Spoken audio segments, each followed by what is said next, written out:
Hey, I'm Donnie, And I'm Casey. and you're listening to another episode of the Last Waltz Media, Podcast.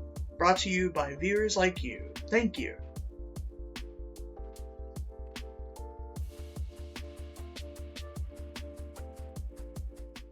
Okay, let's get into it. So, I wanted to say firstly that I have been having a lot of fun doing these weekly recordings instead of every month. However, our listenership is very down, unfortunately. I've been keeping up with all of our social medias, so doing Instagram reels and putting them on Facebook also. I've also put a couple of TikToks up. They're not great. I'm not an editor or anything, but we do have content recorded. And I was going over that today, and I thought that they were really, really good. And I kind of want to upload them on to YouTube just to see how they kind of perform and such. But I don't have a moving title, kind of like professional YouTubers do. If I could find somebody that could do that, that would be great. And if I could find somebody to do editing, maybe just to look over our videoing, that would be nice too. If they could edit it for me. I felt like our videos aren't that bad, and I would upload just the raw footage if I could, but I don't know. I don't think anybody would want to watch that. What do you think? Crickets, cool.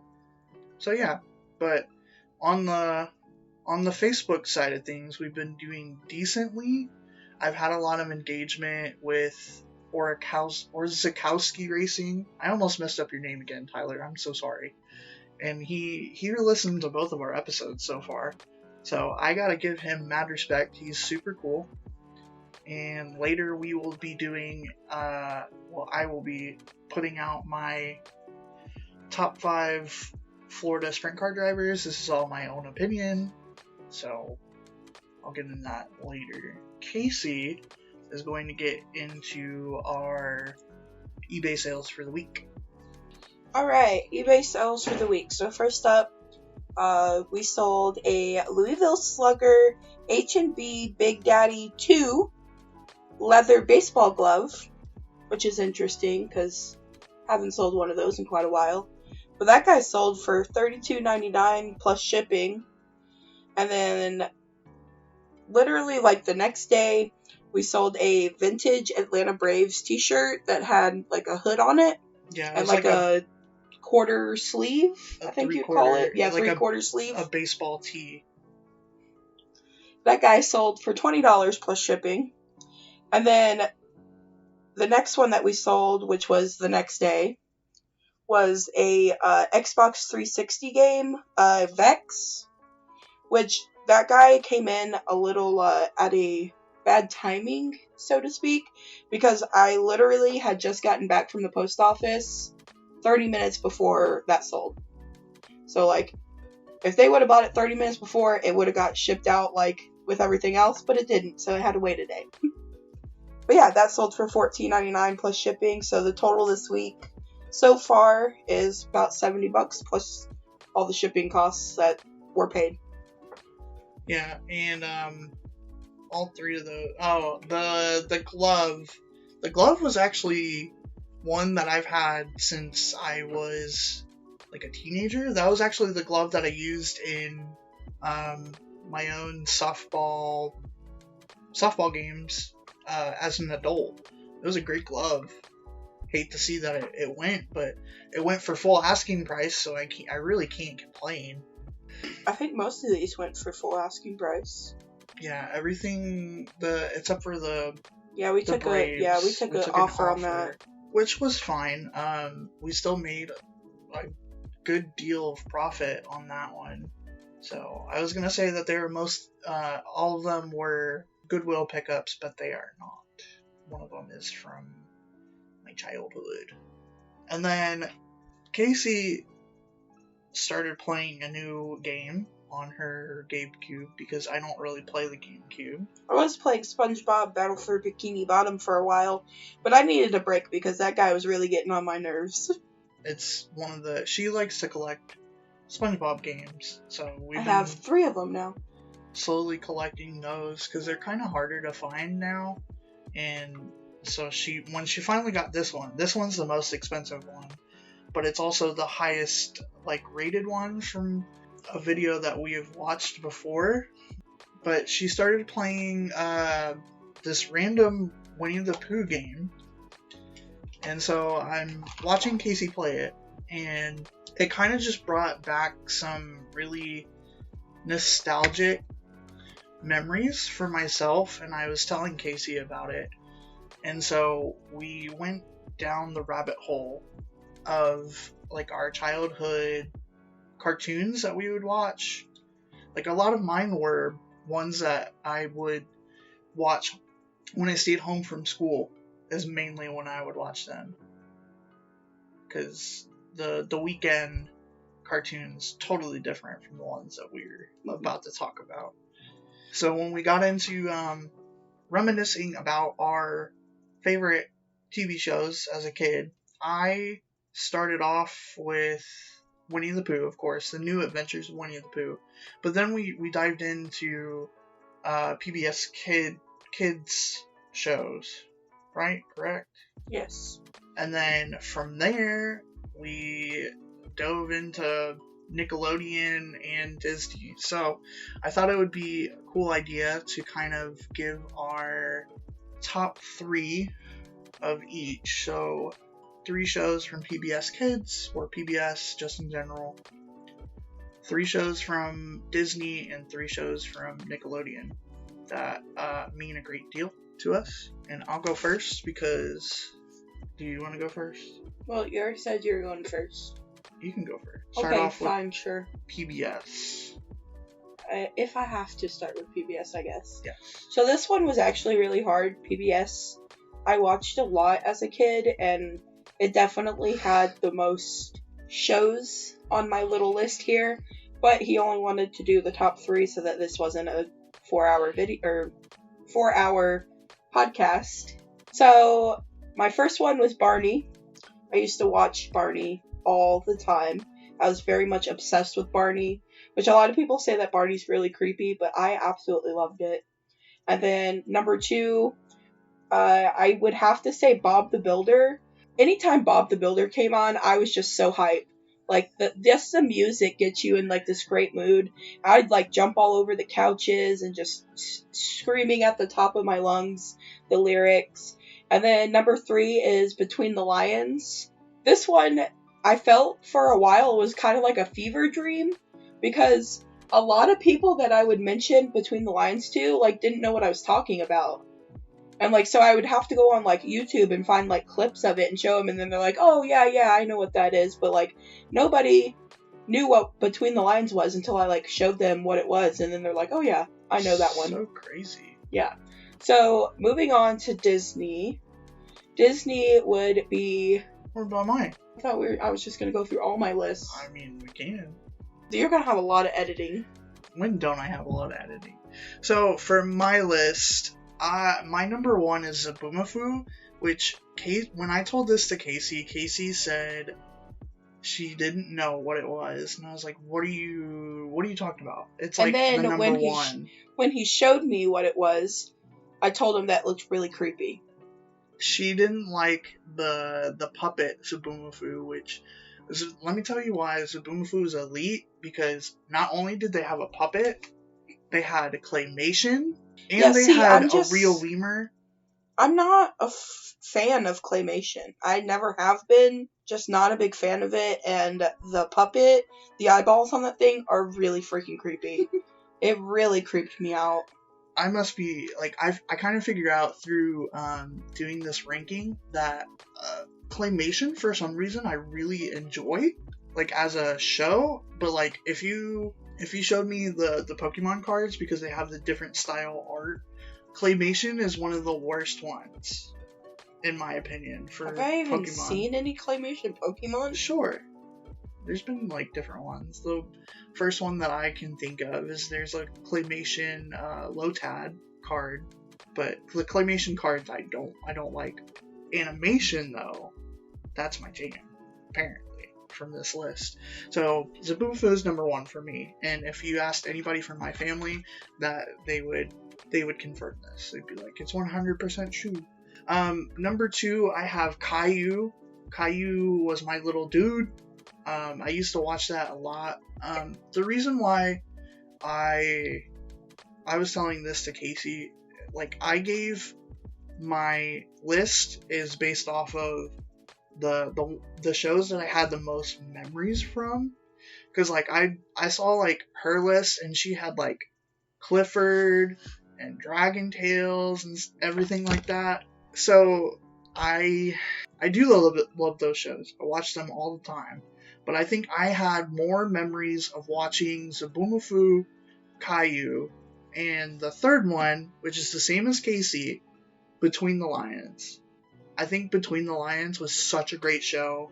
Especially when, do you remember the jousting? Yes, jousting. The jousting was so awesome. Like, they would take the two words and then the words would like collide and it would make, the one big word.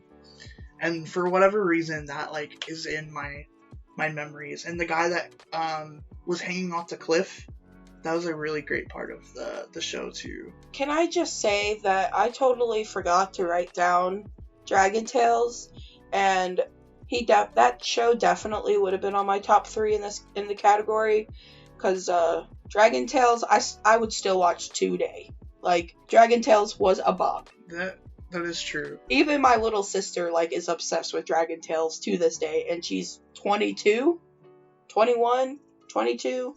I think she turns 22 this year.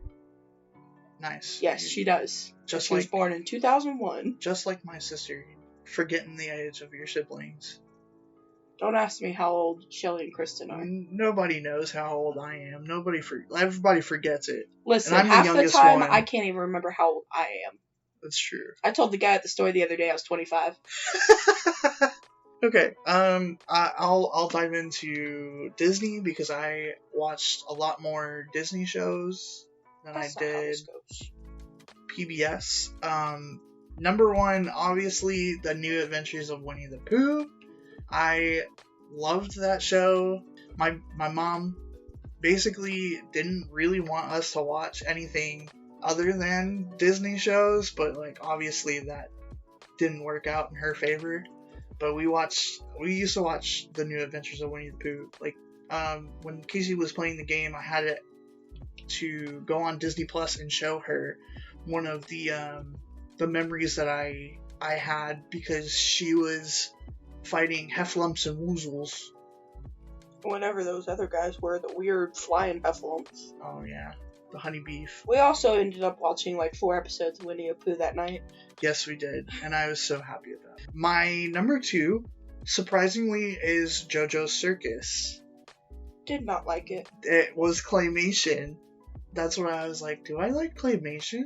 JoJo's Circus, I feel like people probably won't really remember. It wasn't on for very long from what I was doing research of. I enjoyed it. Like, I thoroughly enjoyed it. It was one of the ones that I would watch in the morning, like Disney. What do they call it? Playhouse Disney. There we go. It was one of the shows from Playhouse Disney that I would enjoy watching instead of the Wiggles, because the Wiggles are weird. They suck. Okay. And my number 3 is Chip and Dale Rescue Rangers, which we have watched to go to sleep to. Oh man, no DuckTales? No, I think I remember watching more of Chip and Dale Rescue Rangers than DuckTales. Like, consistently, at least. Okay, switching over to me now. So, my Disney picks was Bear in the Big Blue House.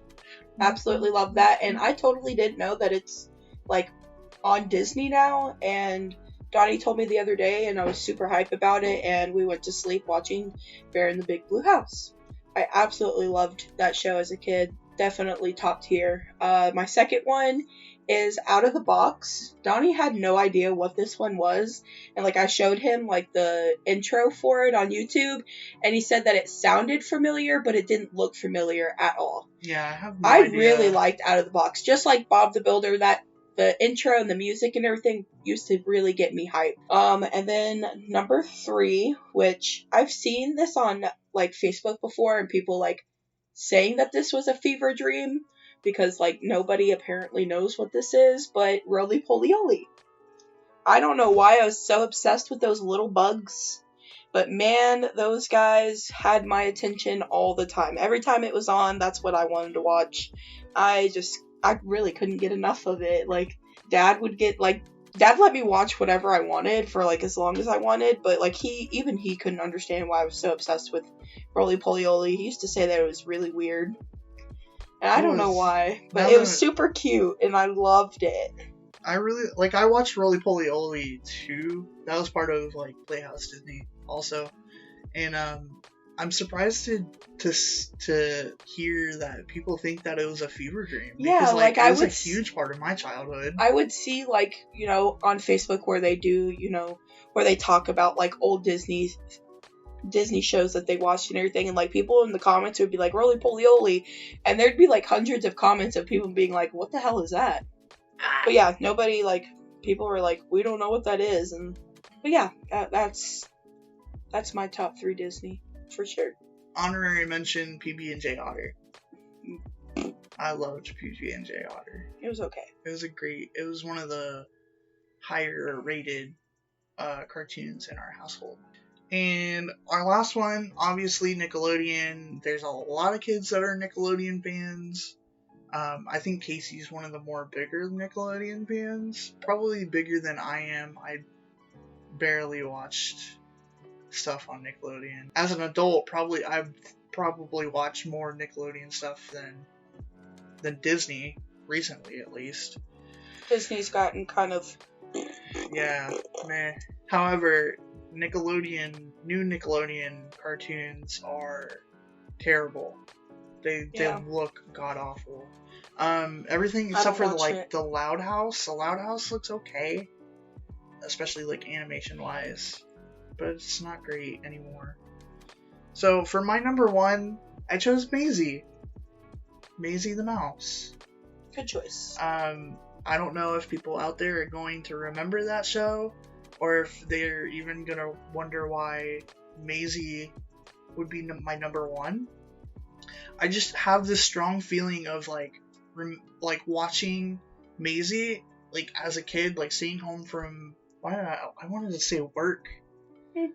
I did not work as a child. I will say that. Child labor laws. But yeah, whenever I would stay home from school, I don't know. I loved the animation of Maisie. There wasn't even like dialogue in Maisie.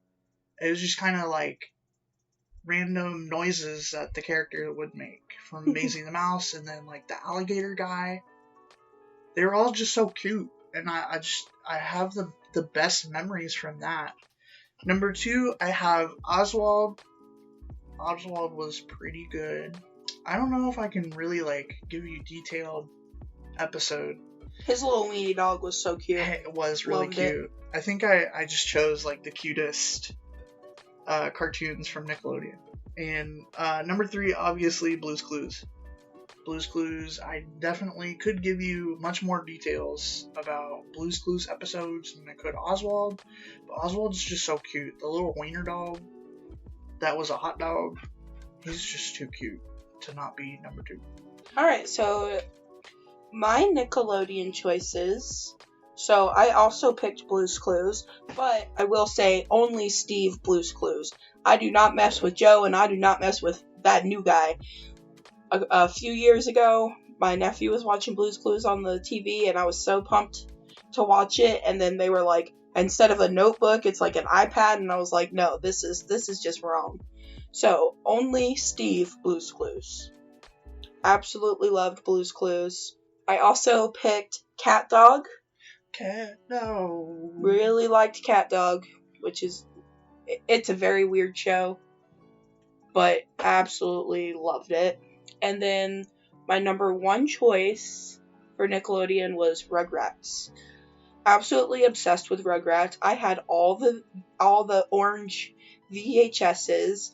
I would watch them so much.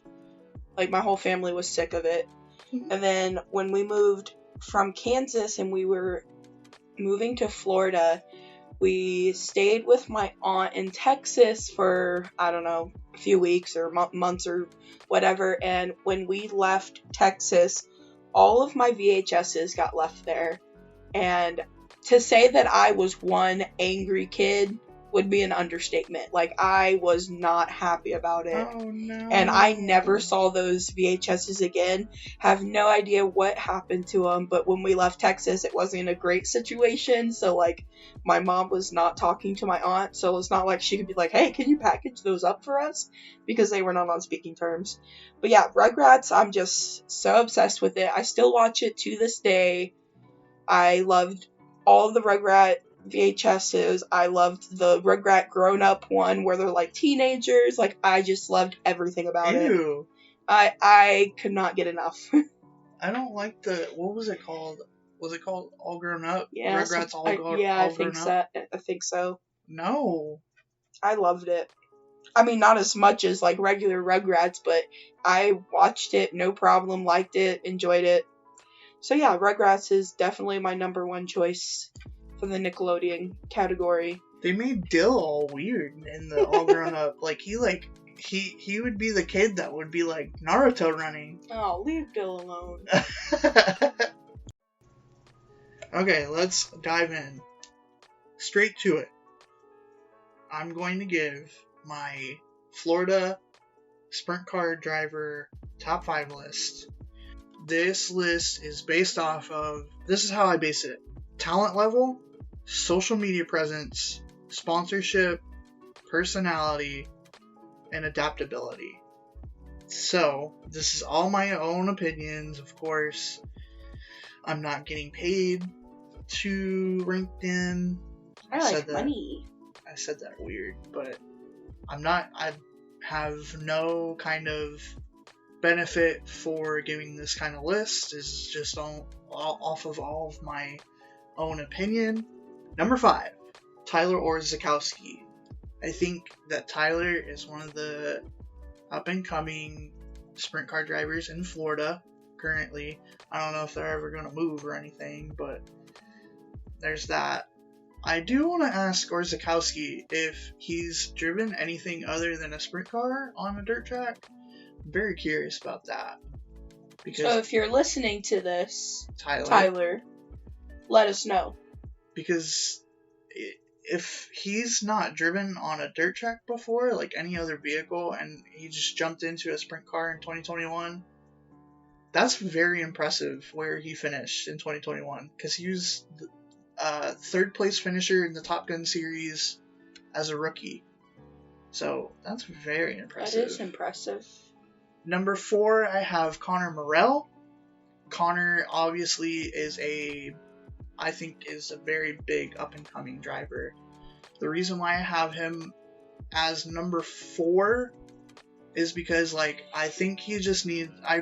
I would like for him to win more in Florida, specifically. When he started traveling, he won a couple of them. But to compete in the field of Florida sprint car drivers, when you have people like AJ Maddox and Mark Rule, Brandon Grubauer, Justin Webster, Tyler Clem, a lot of those guys, like, can he go out and compete with those guys? Can he compete for the win? I have no idea. So I'd like to see him race a little bit more locally in Florida, but I mean, he travels, so I can't really knock him for that, for traveling and being able to do it throughout the year. I wish I could travel and race all over the place. That'd be pretty cool. I mean, I would totally not race anywhere, because I'm a wimp when it comes to racings. Casey wants a mini sprint, so that's why we were excited about the chili bowl, is because, like, that's one of our favorite classes. Although I'm a wimp, so I would be Ricky Bobby after the car accident, where he's like, I'm going so fast, and they're like, how fast he's going, and he's like 20 miles an hour. That would be me. I'd be feeling like I was doing like 200 miles an hour, and I'd be doing like 15 around the track. That's not how you drive, though. We don't talk about how I actually drive. Listen, Same that's part. asphalt. I don't want to be an asphalt driver. Asphalt's for getting there. Dirt's for the real racing. Yeah. See, I couldn't drive on the dirt 55. like I do on my asphalt roads here. Okay. Number 3, I have Justin Webster. Justin is a great competitor of the Top Gun series. He races a lot of times at East Bay. I've had a brief interaction with him in the stands during practice before when your sister and her fiance were with me. I was trying to explain how sprint cars don't have starters, so they need to have the rolling start, and I explained it wrong, and Justin ended up coming over and explaining that to us. It was actually a really cool interaction, and I'll probably remember that forever now, because it was just really cool that he took the time to come and explain it to us. Not like in you don't know this kid type of way, but more of like, you explain this wrong, I'm going to explain it. I put him at number 3 because he doesn't really have a lot of social media presence. That was another thing that I should have talked about a little bit more. Like, Connor has phenomenal sponsors, Tubbo Towels and Tubbo Towels, and Emily Oral. Tyler, on the other hand, doesn't have, as many sponsors or known sponsors, but he is growing in the social media aspect. He also has great personality. I really like interacting with him. He's so humble, and it's really funny that we were able to kind of interact more, because I've interacted more with sprint car drivers this year so far than I have with any other type of driver, besides maybe like street stocks, but so yeah, Justin's a really great driver. He can go out and compete with some of the top.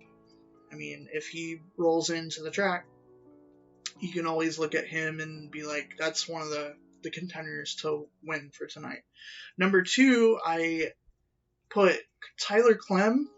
That is Bubba the Love Sponge's son. Oh, okay.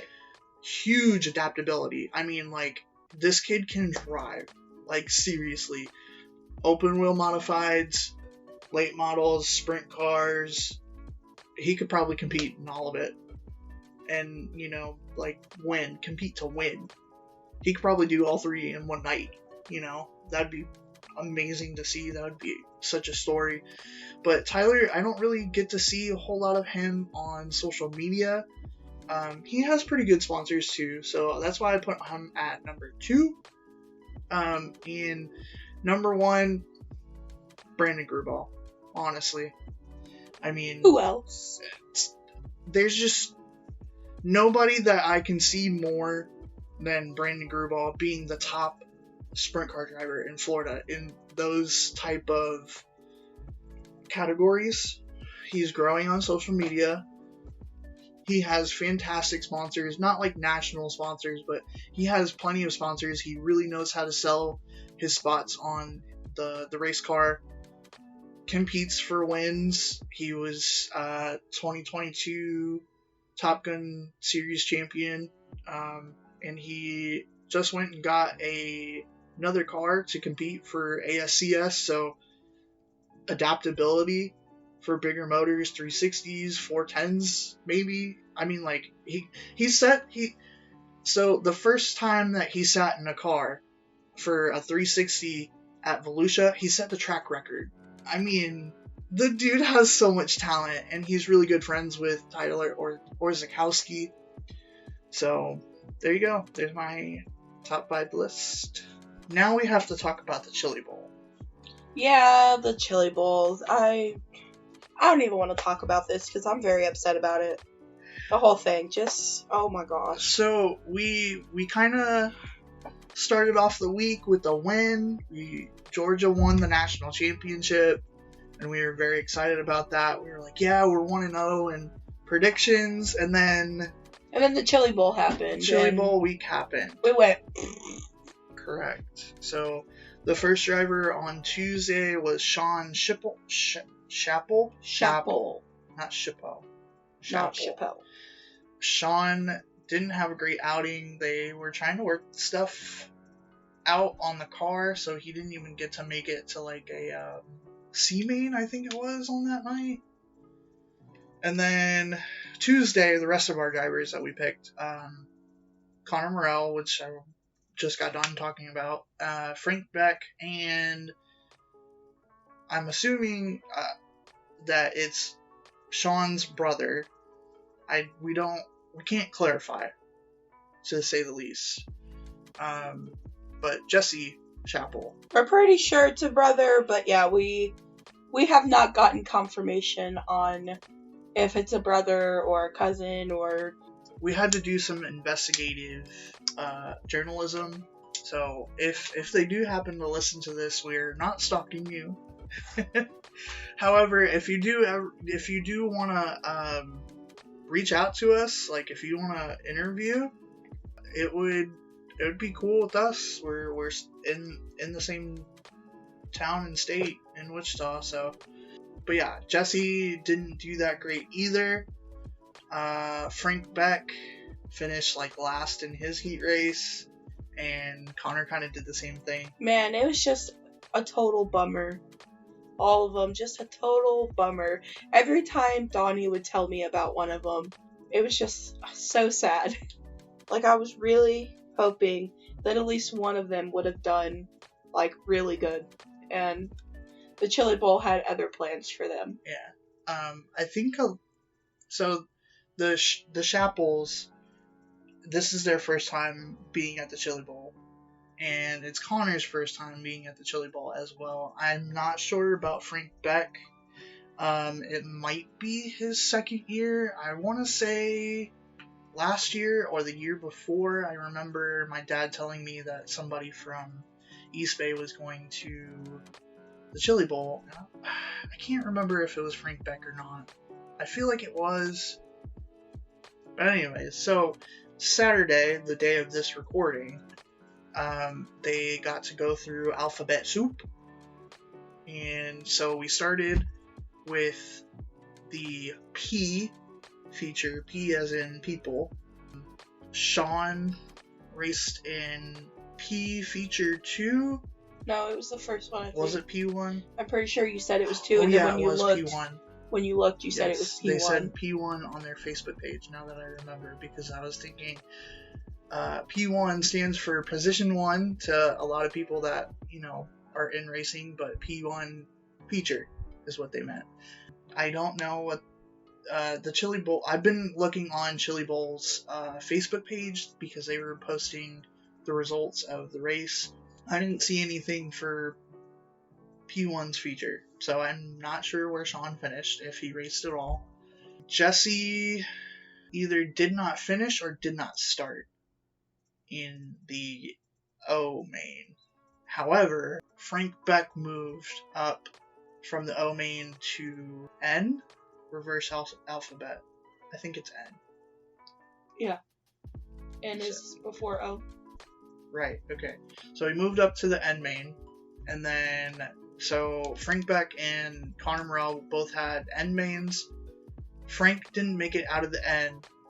Connor made it out of the N into the M, and from the M, he made it into the L main, which he finished 8th in his L main, so he wasn't able to advance. So, Connor Morell did the best out of all 4 of those drivers, which is my prediction.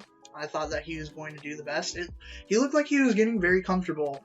He looked like he was starting to figure out the track for the first time, and he just ran out of positions. Like, they ran out of, I don't want to say luck, but there's a lot of people in the Chili Bowl, so. Chili Bowl's just out there snatching these drivers' dreams.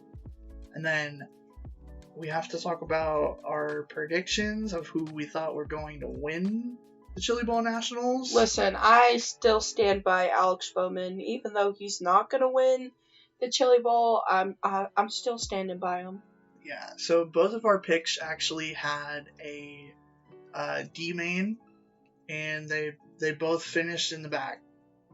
So they're not advancing. Yeah, they did not advance. I don't think that Buddy Kofoid has like a provisional to get into the A main. Now, if he does, and if I go back later and see that he is in the A main, I'll update. I'll put in a little post podcast edit and say that he did, but I don't think that he will. And it's unfortunate for Alex Bowman. I think this is his first Chili Bowl, maybe? I have no idea, honestly. I'm kind of like, I know of the Chili Bowl and everything, but like, there is no reason for me to kind of keep up with this every year. Now, having a platform, doing a podcast and everything, I can keep up with it and have knowledge about it, but is anybody going to really care, I don't know. That's something that we should talk about, is that I've noticed that we've had a drop-off in our listenership, and I'm not sure if it's because of the content that I'm covering now, or if it's just not getting to people. It's me, isn't it? You guys said that you liked me, so now here I am on every episode, and then you guys are like, never mind, I don't like her. She's weird. I don't think that's it.